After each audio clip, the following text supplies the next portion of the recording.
السلام عليكم ورحمة الله.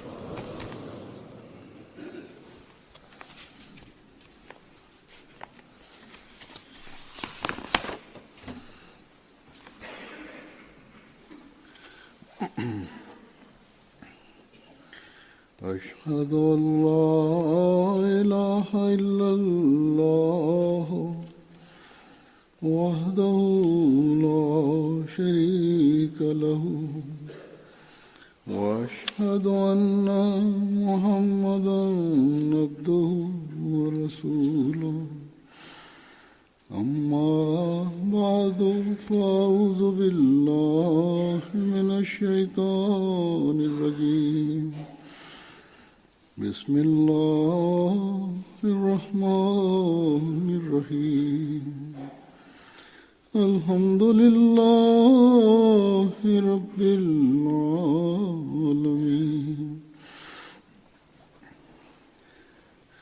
الرحمن الرحيم مالك يوم الدين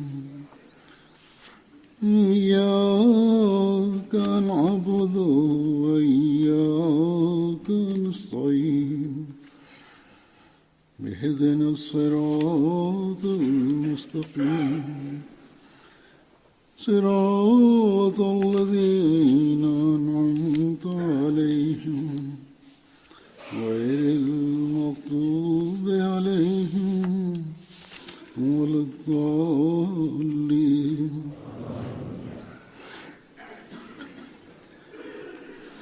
يا أيها الذين آمنوا كونوا قوامين بالقسط شهداء لله ولو على أنفسكم أو الوالدين والأقربين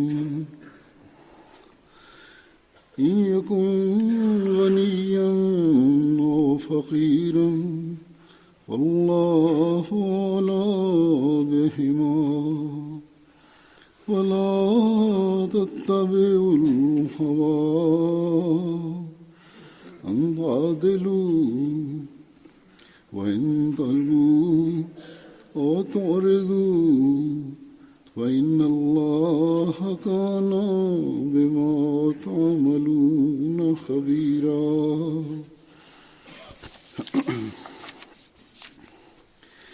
يا أيها الذين آمنوا كونوا قوامين لله شهداء بالقسط ولا يجرمنكم شنآن قوم على ألا تعدلوا اعدلوا وأقرب للتقوى واتقوا الله إن الله خبير بما تعملون. وممن خلقنا أمة يهدون بالحق وبه يعدلون.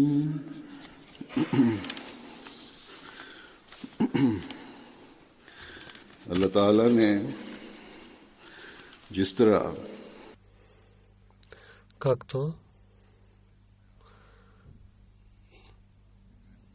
и с такава степен справедливост той е посветил на мусулманите.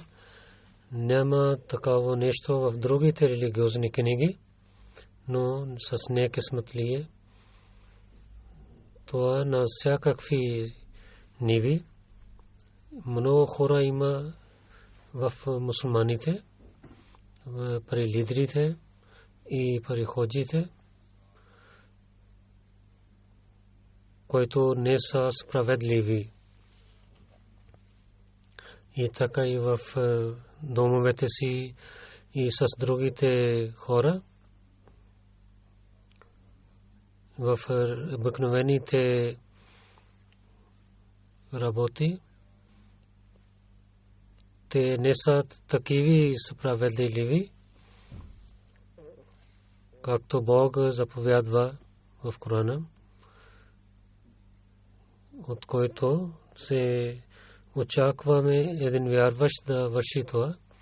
Ако има семейни проблеми, тогава от мъжете или от жените понякога с неправилните начините отиват в съдите и лъжливи свидетели представят там и да вземат правата на другите. Те лъжат и с измама вършат своите неща.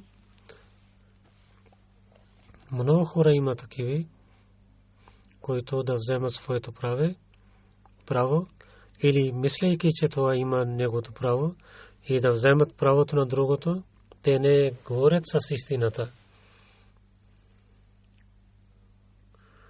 или лъжат. И така измамват с съда.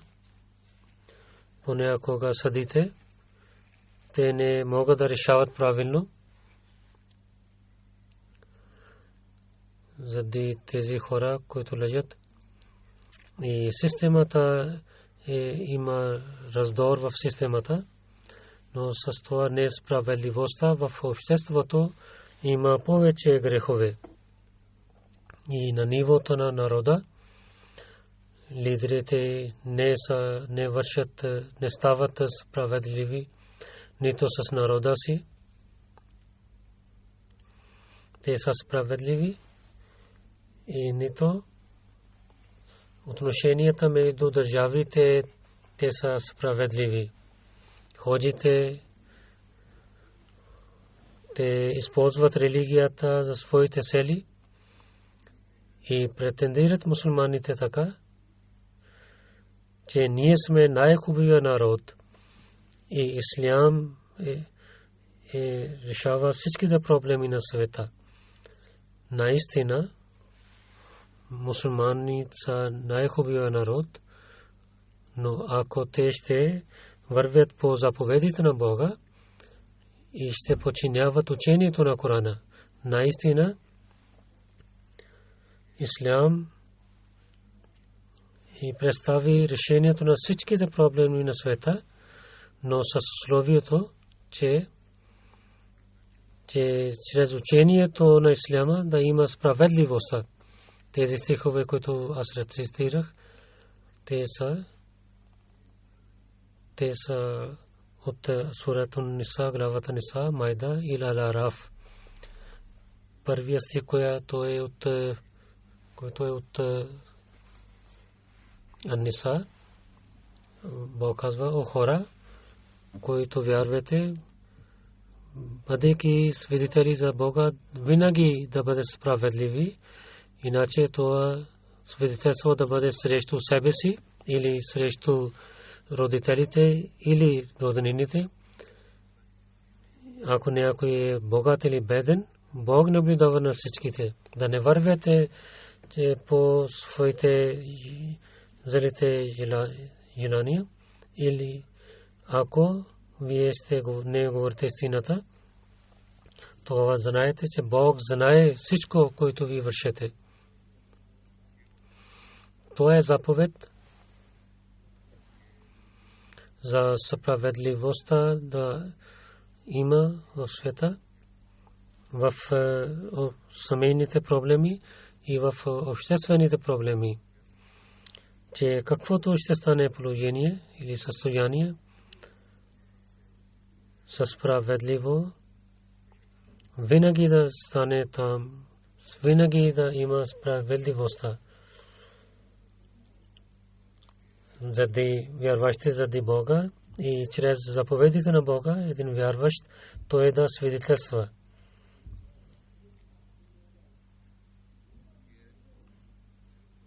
И това ще стане тогава,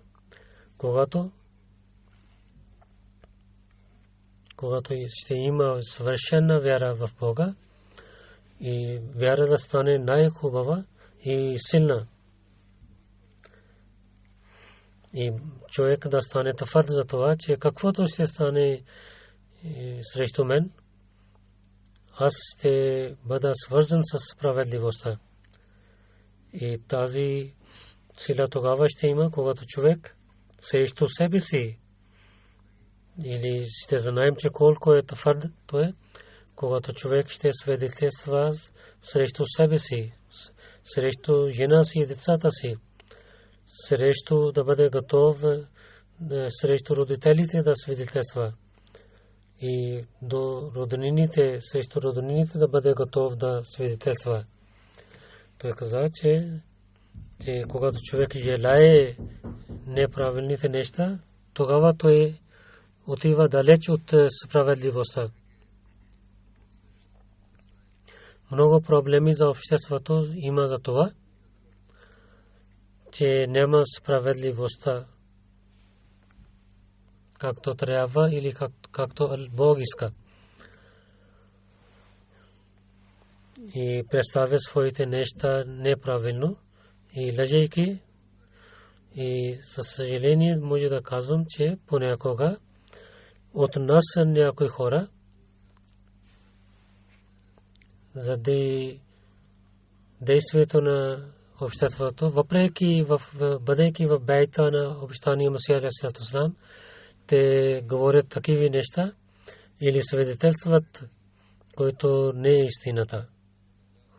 Бог казва, че дали за себе си или срещу родителите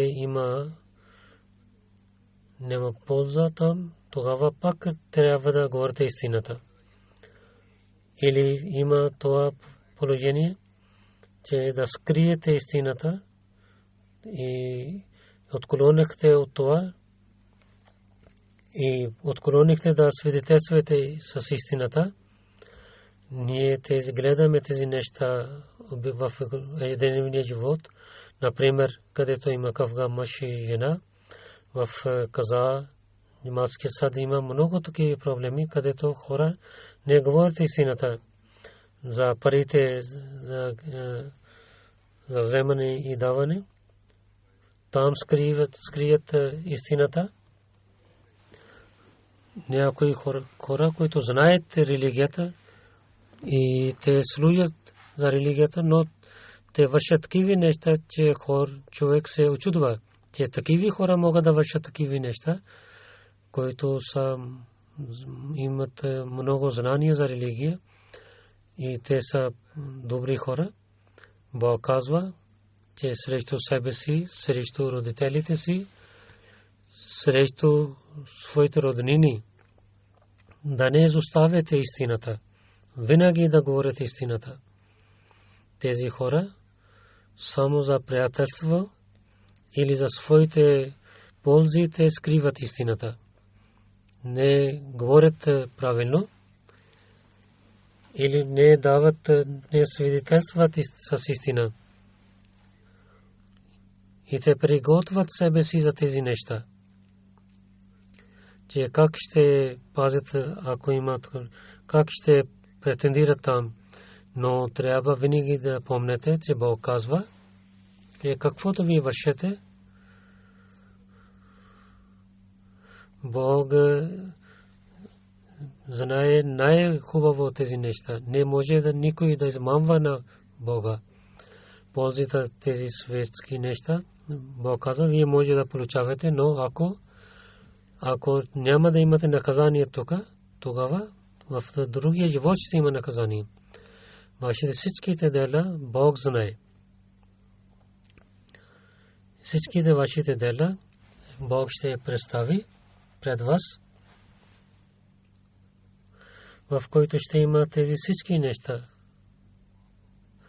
На имама, в който ние вярваме, то е, вървайки, починявайки този заповед, дал такива примери, където другите хора се очудвали. един път обещания Масия алейхиссалату вассалам преди много време, когато той претендирал, когато той беше бил млад. Има в традициите една случка в неговия живот, че работниците на своите баща, той отиде в една жалба в съдия и за справедливостта той говорил истината, където полза възели работниците. И много вреда имал баща му. Неговия адвокат каза, че както аз казвам, ако няма да свидетелствате така, тогава вреда ще има. Той каза, че каквото ще стане, което е истина, аз ще говоря с истина. И съдия дал тази жалба, той съди в ползата на работниците. Хората гледали, че когато беше решението срещу вас, когато той се върнал от съдия, така радостен бил той, че хората, които не знаели решението на съда, те мислели, че може би той има успех в тази жалба. На този слуга на пророк саллаллаху алейхи ва саллям, на който ние вярваме, той е дал такъв пример.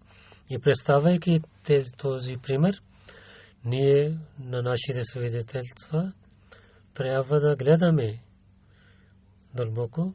Има и хора, например, един друг пример в западните държави. Хората, казвайки, че ние имаме малко заплата и не дават данък или вземат другите ползи от държавата, но сега, когато има проблеми в света, в тези развитите държави, държавите много дълбоко гледат. И където те имат съмнение, веднага те там гледат дълбоко нещата. Затова всичките ахмади и да не опетняват себе си на джамата най-повече, затова че Бог да се радва от нас, трябва да имаме тази вреда за светските неща и винаги да говорим с истината. Ако намерението ще е добро, ако заради Бога, свидетелствайки чрез справедливостта и свидетелите ще свидетелстваме с истината, тогава Бог, който е повелител, който дава всичките неща, той ще даде всичко, което ние се нуждаем. Затова ние винаги трябва да гледаме себе си. Ако ние на справедливостта няма да опитваме да правим такава справедливост, тогава няма да има мир в семействата и нито там мир ще има, където ние живеем, или няма да има мир за обществото.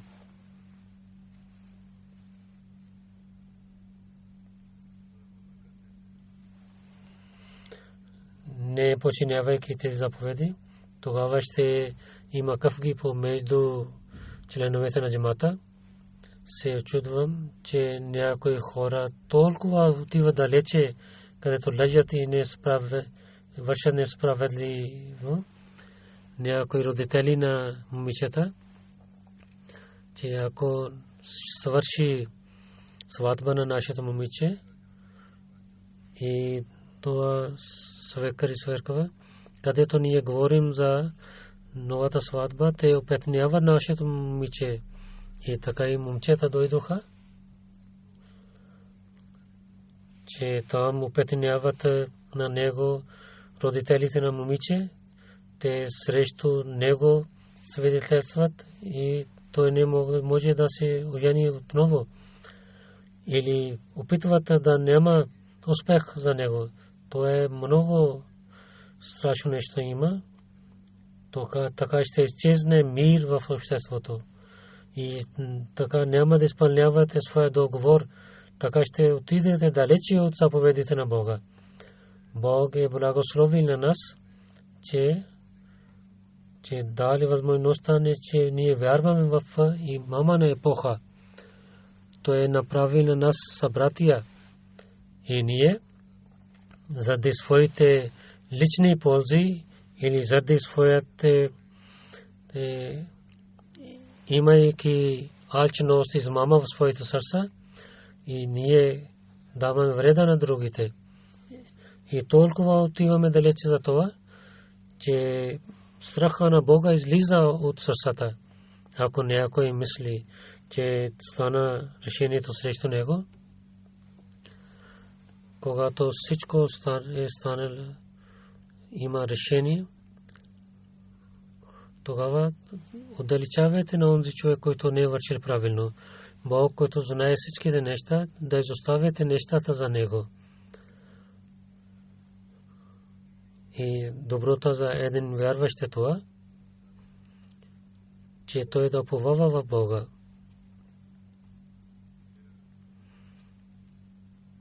И така в своето общество за справедливостта и за истината Бог също е дал този заповед на вярващите, излизайки от своите обществените и народните проблеми, вие да показвате за отличен справедливостта и с другите народи да станете справедливи и дадете един добър пример. Ако с враговете, ако няма да дадете примери за справедливостта, тогава вие няма да имате страх от Бога. Затова в главата Майда, стих 9, който аз рецитирах, превода това, Бог казва, че о, вие хора, които вярвате заради Бога и бъдейки наблюдатели, да станете справедливи. И враждебността на някой народ да не ви даде възможността, че вие да не вършите справедливо и да бъдете справедливи и да имате страх от Бога. Наистина Бог знае това, което вие вършите. Някои места има разногласия в религията и другите религиозните хора не вършат правилно нещата. В такава положение един вярващ не трябва да върши такава неща, че да дадат отговор за жестоките неща, така както другите правят. И първия халиф в тълкуването на Корана каза, там в неговото време хората от Ария те дадоха проблеми на мусулманите, че ако те вършат такива неща, то не работят на мусулмани да вършат същото с тях. Тогава ние ще подчиняваме този заповед.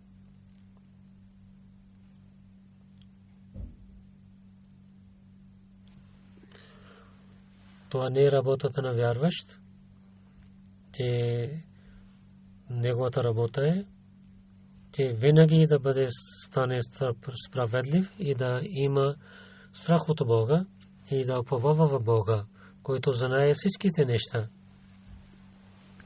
Един истинския вярващ, неговата работа е, че той да хване с сила заповедите на Бога и винаги да стане с тези заповеди. Пример на един истинския мусулманин да показва,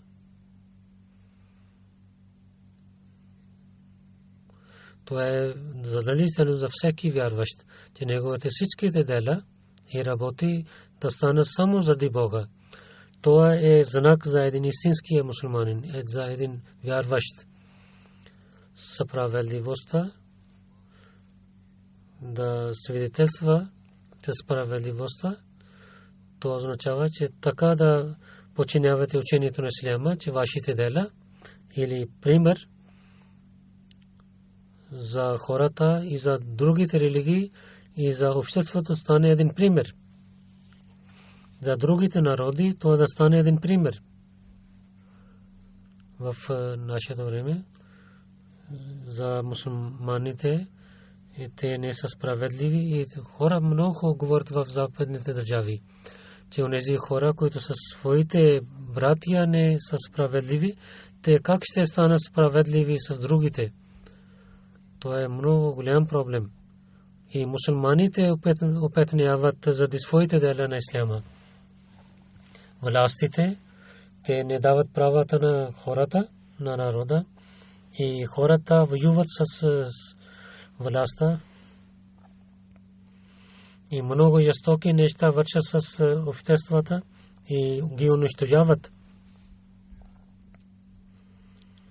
И групите, които казват, че са мусулмани, те убиват на своите хора и също вършат такива жестоки неща тук в тези държави. И за своите жестоки неща така те казват,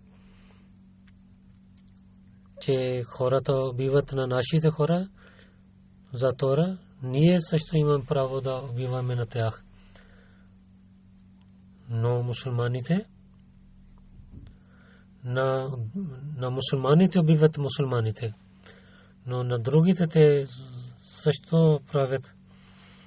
И преди няколко дни един план дойде, който нападат в различните държави, че в Европа ще нападаме на децата. Пред родителите ще убиваме на техните деца, защото че техните европейските бомби те убиват на нашите жени и деца. Но тези, които те бомбардират, то е чрез властите на мусулманите. И така тази враждебност дава повече деца и това няма да свърши тази система. Затова Бог каза, че враждебността на някой народ да не вършите такава, че да не станете справедливи там. Там винаги да показвате справедливостта и когато не вършат така, тогава има повече жесток. Когато те не са справедливи.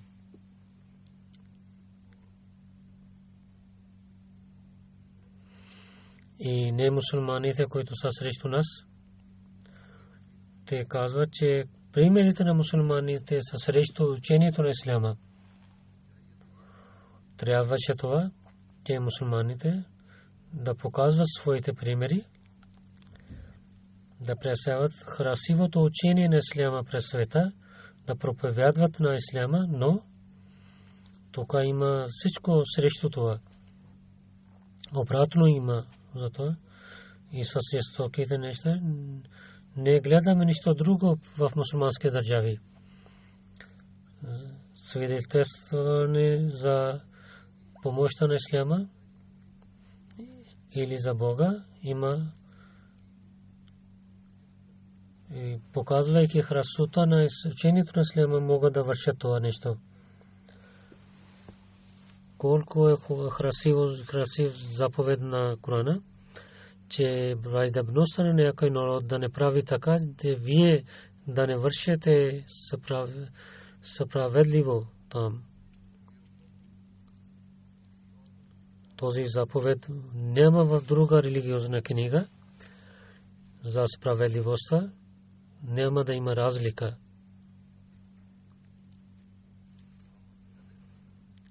Ако справедливостта, то е равно дали е мусулманин или не мусулманин.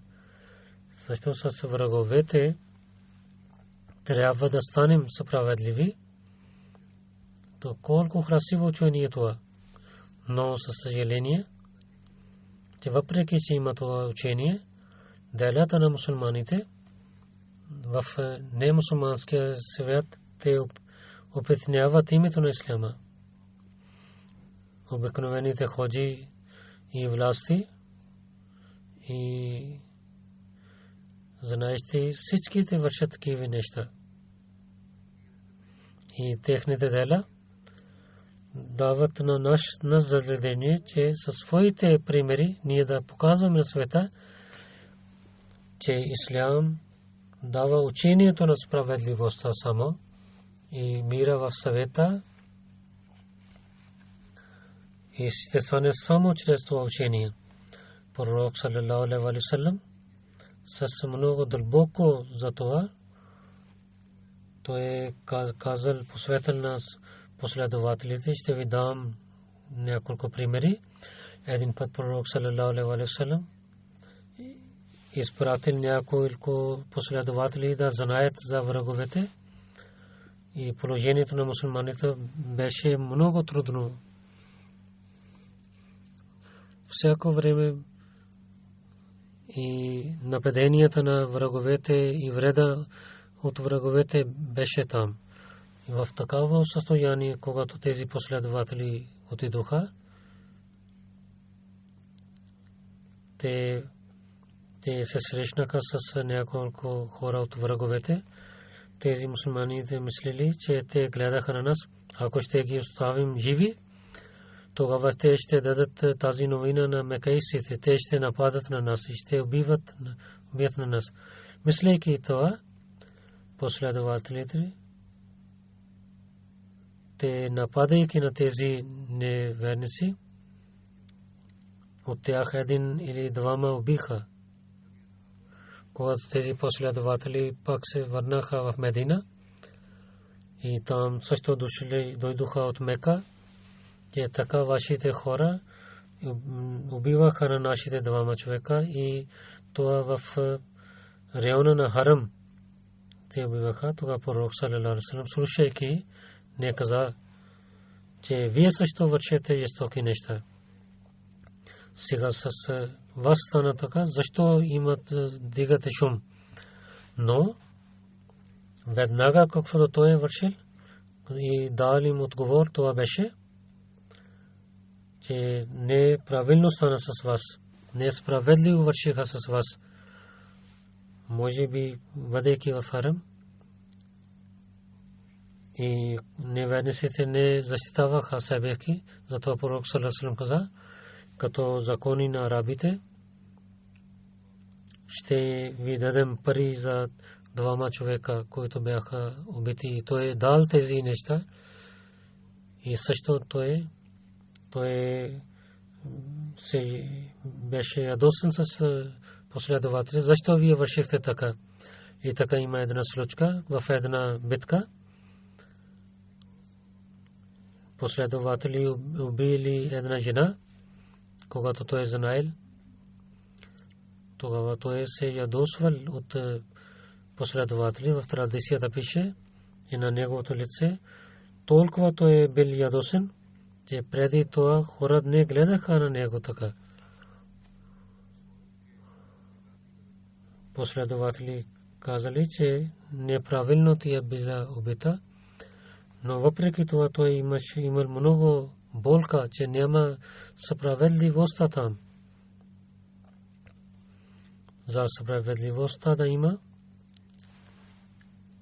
в Кавка между един евреин и мусулманин, така той решавал. В традицията пише, че един евреин трябваше да вземе 4 дирхам от един мусулманин, последовател. Идвайки, той каза на пророк саллалаху алейхи ва саллям, че той трябва да върне 4 дирхам на мен и той не дава на мен обратно. Тогава пророк саллалаху алейхи ва саллям той извикал на този последовател на името Абдулла. Той каза, върни неговите пари. Аз Абдулла отговорил, че кълня се на онзи, който ви изпратил със справедливостта, аз нямам пари. Аз нямам пари, как да върна тези пари? Тогава той каза на него, дай на него неговите пари обратно. Тогава Абдулла пак каза, че аз казах на него, че когато ние ще отиваме в Хайбър, когато ще имам нещо пари, аз ще се върна тези пари на него. тогава пророк саллалаху алейхи ва саллям трети път каза, че дай неговите пари на него. Саллалаху алейхи ва саллям, пророк саллалаху алейхи ва саллям, когато казваше три пъти някой неща, тогава той беше решение от него. Затова Хазрат Абдулла отиде в пазара.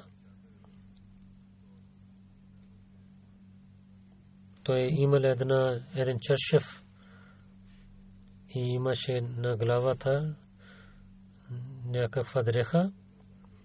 Той вземайки тази и продавайки чаршаф, той взел 4 дирхам и така то се върна пари. Това е пример, който пророк саллалаху алейхи ва саллям е дал. Той не отговорил на евреин, че той иска време, дай време на него, но той каза на своя последовател, че веднага да се върнеш неговите пари. И така той продал своите дрехи, които той носил по това време. Това е пример за справедливостта.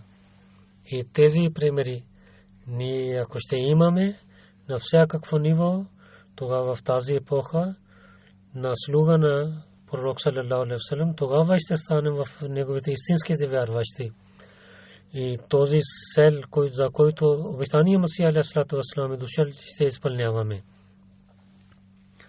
Той е дошъл да разпространява красивото учение на исляма и атрибутите на исляма в света.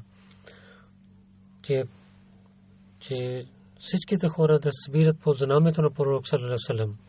Тази работа ще бъде вършена тогава, когато с истината ние ще напътстваме на хората.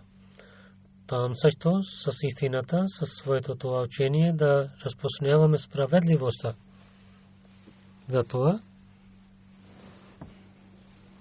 в сура главата Араф, стих, който рецитирах, това нещо заповядва Бога в този стих.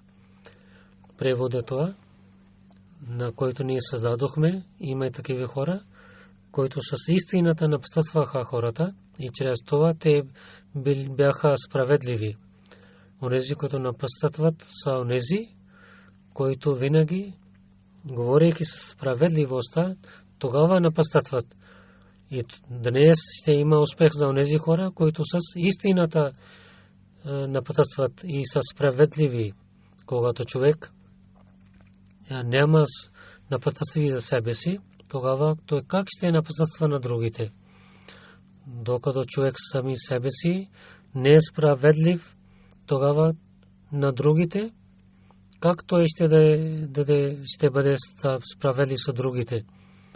Затова, ако ние на обещания Масия алейхи салату ва салам изпълняваме неговия договор за бейт и да попълним неговата мисия и да разпространяваме учението на исляма в света и да проповядваме, тогава чрез този заповед да имаме най-хубавия морал, който е учението на исляма, който пророк саллалаху алейхи ва саллям е заповядвал на нас, за който обещания Масия алейхи салату ва салам каза, че да вършите тези неща.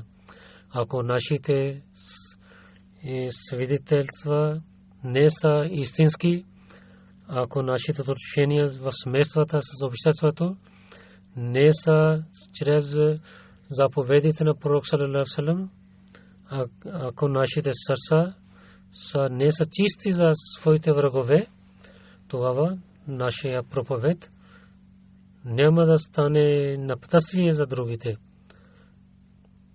Нашите положения, състояния и справедливостта, гледайки другите, ще казват на нас, че първо вие да подчинявате това учение. Първо вие сами си да бъдете справедливи в своето общество, тогава кажете на нас. Затова това е много голямо задължение, което на всеки ахмади, че чрез своите дела да отворите пътища за проповед и когато пътищата ще бъдат отворени за проповед и хората, които ще знаят за исляма чрез нашите дела, тогава те ще хвалят на исляма. Нека Бог да прави така, ние да починявайки заповедите на Бога, да прекарваме своя живот и на бейт на и да изпълняваме бейт на обещания Месия алейхи вассалам и да изпълняваме неговите бейт, да дадем пример за истината и за справедливостта на другите. След молитвата ще има невидимата прегърбална молитва. Господин Хасан Махмуд хан Ариф Сахиб, който е синът на Фазл хан Сахиб Шималви, Фазл Махмуд хан Ариф Сахиб, той беше най-вакил от Шфи Рава. Той защо беше редактор на Ахмадия газет Канада. 3 ноември той почина, 97 годишен беше. Инна лилляхи ва инна илайхи раджиун. Той беше муси. Фазл Мухаммад хан Ариф Сахиб, 26 януари 1920 година в Джаландър се ражда. Неговия баща правил бейт 1915 година в ръката на втория халиф разияллаху анху. Неговия баща Хасан Мухаммад хан Сахиб, неговия баща 35 години работил в пари държавните служби. Той много проповядваше в такова време.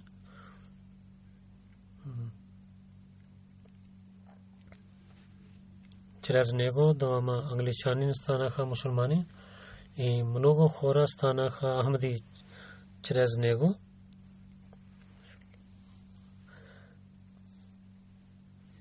Той вършил бие, след това той работеше в държавните.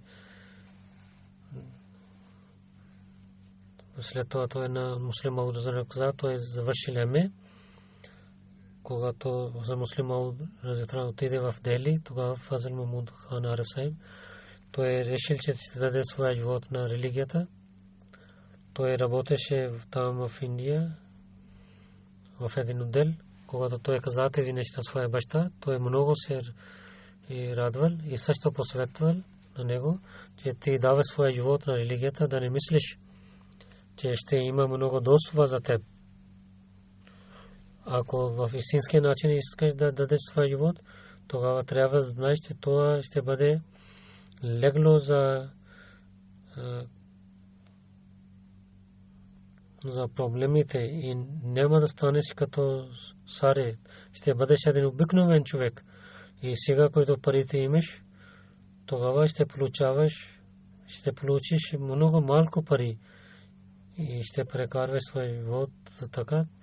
Но той каза, че ще дам своя живот на религия. Така той отиде с баща си, първия втория халиф Муслим Мауд разияллаху анху.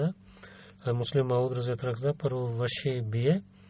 Тогава 1945 година той завършил университет. Тогава той съобщил на Муслим Мауд разияллаху анху. Той каза, че отива в отдела на джамата. Той отиде в центъра, изоставяйки държавната работа. Там той стана най-вакилен таджарат за бизнеса. И когато беше отдел за Индия, той останал в да стане дървеш, като дървеш в Кадиян. Но за центъра се нуждаеше след малко. Той беше извикан в Пакистан. Там най-вакилен таджарат той работил. И така той беше офис инчарж за Фуркан Форс.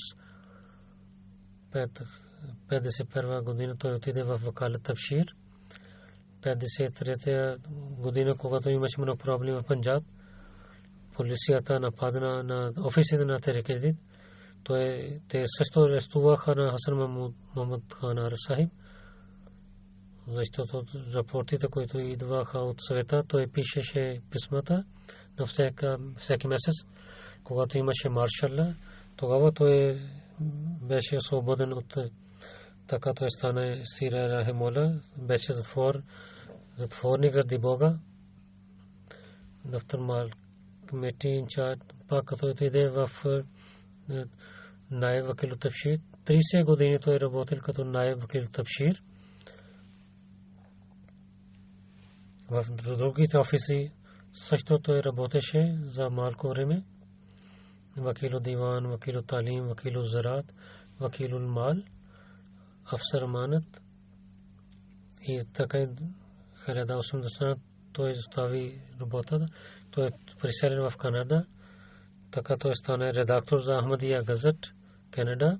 Така той е служил там. До 2006 година той работил за това. 26 години. Така той вършил там тази работа. Той беше в началните муси.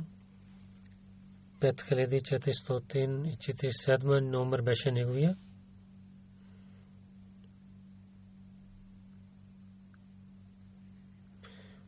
Той беше първите муджахидин в Тарикеди. Неговия номер беше 151 през 1907-1908 година. Той е написал една книга Мукаддас Кафан в на урду език. Той започна тази книга на английски език, но третия халиф Рамула казана, че да пишеш тази книга на урду, защото че това ще стане първата книга за Масih Насри на урду език. Така и той написал другите книги за децата, така и Прексазания за обещания Масия Сам и Сайедна Билал. Има такива книги. Неговата сватба 46 година Сайеда Амтулади Сайба Муфизур Рахман Сайфази, тя беше дъщеря. Той има 4 синове, 2 дъщери, които в Америка и Канада живеят. Неговия Санаха Яна на Фрида Мадариф каза, че той винаги спазваше молитвите, много обичаше на халифа и подчиняваше някои заповеди. След неговия смърт ние знаехме. В Пакистан много той помагаше на бедните жени и на децата и постоянно помагаше на тях. Амир Саб Канада пише в там, където там има много сикхи и приятелство с сикхите. Сикхите имат култура, комисия за култура. Казаха, че вие сте станете нашия президент.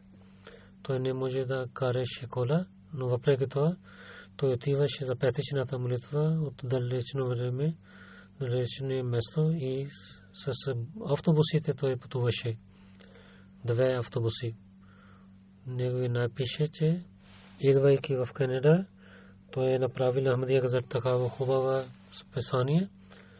Той вярваше в халифа и много обичаше на всичките халифи. Аз знам на него, познавам на него детството, но когато стана халиф, но такава промяна гледах в него, че очудвах от него. В началото, когато нямаха компютри, Ахмадия компютър, той напишеше урду самия с ръката си и така. И проповеди той превеждаше на английски език. Много пъти четеше, когато нямаше спокойствие, то тогава той не публикуваше ги. Много четеше книги. Винаги четеше някаква книга или списание. И винаги четеше вестника. Много разказваше случките на последователите в неговото време. И може би ще има в някъде. Той винаги публикуваше от книга на първия халиф, Миракатул Якин, нега Бог да увеличава неговото, прощава на него и увеличава неговото място в рая и неговите деца и да бъдат винаги свързани с хилафите Ахмадия.